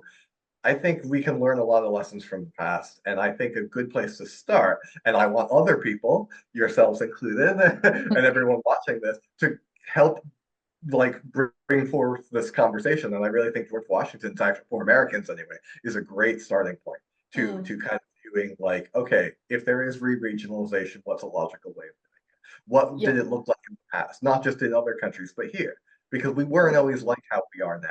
We had very different concept of what the national interest was in the late 18th century. And it's interesting to see, oh yeah, of course, some of this we threw out. Of course we changed. But some of the stuff we got rid of shouldn't have gotten rid of, Some of it was good. And so once again, it's that selective mining of the bed. This is cosmopolitan chauvinism, American style, perhaps. But I think that the career of the early republic actually shows a lot of promise in looking into this field. And I hope in the future that we'll have more discussions about what a specific American interest is that is rational, without being too ideological and also without being too, chauvinistic. Because in the end, who were the first people that we had diplomatic relations with outside of coordinating with France? It was Morocco.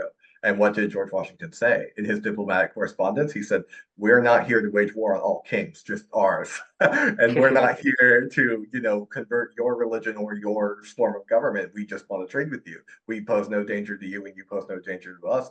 All we can share our shared hatred of British naval power together." And, this is the kind of pragmatism that I'd like to see more. I love that. And I'll just briefly say, I feel like we need so many more thinkers who think at all about geography and the impact it has on like resources and culture and the way society should develop. I remember reading this book and hearing this talk by this author, Bill Cronin, who I guess was on Peter Allen as a previous guest on Doomer Optimism. He thinks this way a lot. He had this amazing dissertation committee that was like Bill Cronin, this author, the guy who John Foley, who runs this resilience website. Anyways, all these amazing thinkers. And Bill Cronin wrote like a natural history of Chicago. And he came and talked about like Portage, Wisconsin, and it's named that because it's this connection between two rivers where you would have to like carry your boat from one to the other and for movement. And I was like, oh man, I love this. I love like thinking about history in terms of geography. And I was like, wow, I can't wait to read all the authors who do this. And it was like, oh, it's basically only Bill Cronin and like Peter Allen who thinks about this stuff by himself. There are some, but it's wait.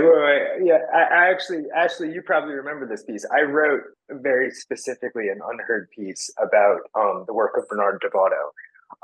Who is a historian, a geographer disguised as a historian and one of America's great historians. It has a weird title because I think the head of the piece is called "Capitalism Killed the American West," which is not untrue, not exactly the point of the piece either.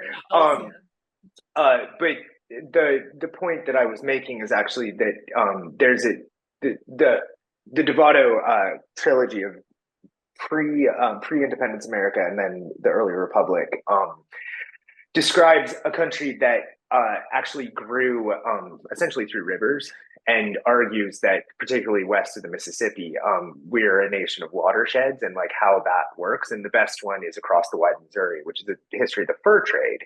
And the picture that he gives, this will be the last thing I say.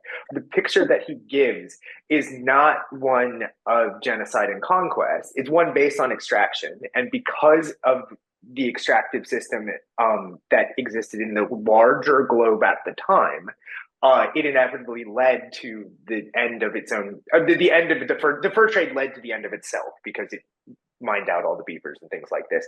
But during its development, you had interaction between people who lived off the land that was not based on warfare or conquest, that was based actually on mutual respect and mutual interaction in ways that I think actually we are coming back to. And I think it is a very positive story. And it's a big, long, tough book, but I highly recommend it.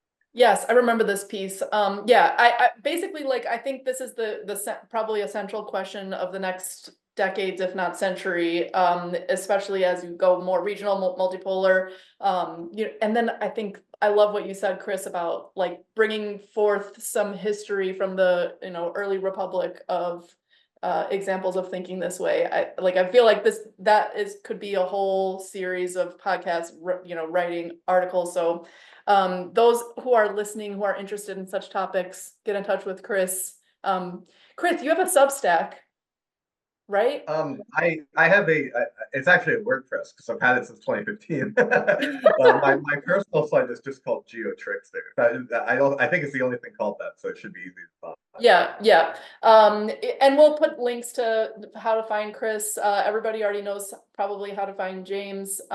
This was so wonderful, you guys. I really feel like you're kindred spirits. I'm so glad we were all talking together. This was, I feel like you're two of the most interesting thinkers on these topics. So I really appreciate you both taking the time. That's heavy praise. Well, I will also praise you back because I met you in person in Uruguay. Yeah, and I know for a fact you're not just the Twitter troll and you're not just the the doomer optimism host. As great as you are at those things, you are actually a fantastic host to a traveler, and it was a great time. So thank you, Chris. Oh yeah, that was fun. Yeah, so this was great. Thank you both. Thanks, James, as always.